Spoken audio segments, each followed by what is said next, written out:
I think being a family of 4, it's pretty surreal in my opinion. I'm loving every minute of it, but it is a lot different to having just the one baby and being a family of 3. I think we've definitely got our hands full, haven't we? Very much so, yeah. It was. I think in my head wasn't going to be much of a difference. I was used to sort of changing nappies and getting up and bits and pieces alongside Sam, but it's very different. Zach arrived a week early, and I was actually presenting Morning Live on the Thursday, and I was due to have my last show on the Friday the next morning. Everybody said, "Oh, so you're looking forward to your last show, Sam? We're going to miss you, but make sure tonight the baby doesn't come. You wrap yourself in cotton wool because we need you to present tomorrow morning." So I kind of laughed it off and said, "Oh, don't worry, I'm expecting probably in a few more weeks. I think he's going to be late, like Molly." 2 o'clock in the morning, I woke up. I felt a bit of a twinge, and I just thought I need to go to the loo. But those twinges gradually got stronger and stronger and turned into contractions. So I went into Tom, who was staying in the spare room, because I usually get up at about 3:30 in the morning to get to Morning Live, and said, "You're going to have to phone up and say I'm not going to make it in because I can't present in this sort of state." So we went into the hospital because I had a C-section. As soon as my contractions started, I had to let the midwife know. So I went in, and the midwife pretty much said to you, "Don't worry, we're pretty far off, aren't we?" Yeah, midwife said to me I could go home, go look after Molly. They were just going to monitor Sam for a bit. So I went home, got Molly, and just went to bed, and everything was pretty good. Started my day at 9 o'clock, rang Sam, everything was normal. And then the consultant came in and said, "I think we're going to whisk you down for an emergency C-section," because I'd been bleeding and they didn't know where the blood was coming from.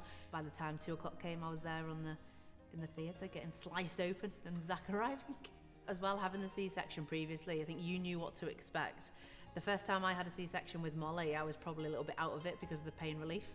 Couldn't really remember much, but this time I was very switched on, very conscious. You were more nervous, weren't you? I was a lot more nervous, really, really nervous, just with the whole losing feeling and getting it back in your legs, and obviously the baby. So it was a little bit different this time round, but you took it all in your stride. He always does. You were very, very relaxed because I think you knew I was nervous, which is good.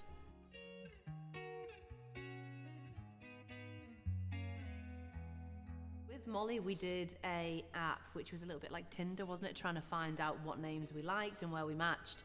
When we did it for Zach, we matched on probably a lot less, didn't we? Yeah, it was a lot harder to get matches.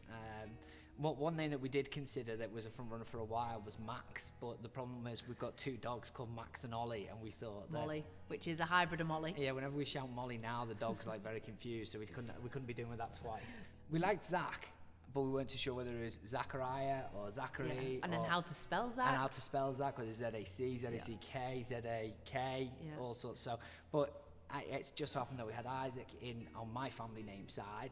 But actually, when we were in the hospital, we hadn't fully confirmed, so he actually came out as Baby Boy, because he actually had no name. Well, his name's not registered yet, so he's officially Baby Boy Mairs, because we were still a bit undecided, but now, 3 weeks on, he looks like a Zach.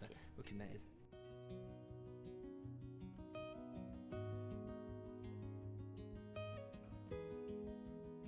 Molly was actually at my parents' when she first met Zach, and I walked in and I think I cried because I felt really bad because she had obviously no idea what was going on, what we were going to be coming home with, and she was waving, she was smiling, and then with that Tom came in with Zach in the chair, and she was brilliant though. To be fair to her, she came right over, stroked him on the head and went, "Oh." Yeah, that was considering my she's so young as well. I mean, she just turned 1 and she knew what a baby was, but I suppose that's down to the many little dolls that she has at home. But she was brilliant, and she still is though, to be fair, 3 weeks in. Yeah, we got it. It was a nice moment actually, because I came in with holding Zach, but I'd made sure that I got my mobile phone on record, so we got to see her first reaction. So when she's older, she gets to see her first reaction, and her instant first reaction was, she was more excited by the car seat, so she was just playing with the label and what have you, and then she realised that there was this a little tiny baby in there. Baby inside, and she did, didn't she? It was just brilliant. A weird moment where she put her hand towards his head and just said, so it was a nice moment. I'm really pleased with that. When we were trying to conceive with Molly, would you say it took about 18 months to even get pregnant? Yeah. So it was a long time, it was emotional, it was stressful, and then you start to question, is it going to happen? And then when it did happen, I had the miscarriage, so that was a whole different experience. You know, physically you go through so much, but also mentally. And I've openly talked about it, and I still will openly talk about it, because I think the more you talk about it, you realise how many other women are going through it. I know my friends, even family members, have gone through that since. So the fact that we got so quickly pregnant again after Molly, I feel extremely lucky, and I think you're the same, that we've now been blessed with 2 gorgeous kids. It's easy for me to get excited. In the reality of it, Sam was going to be pregnant for 18 months out of 21, so it was going to be pretty tough.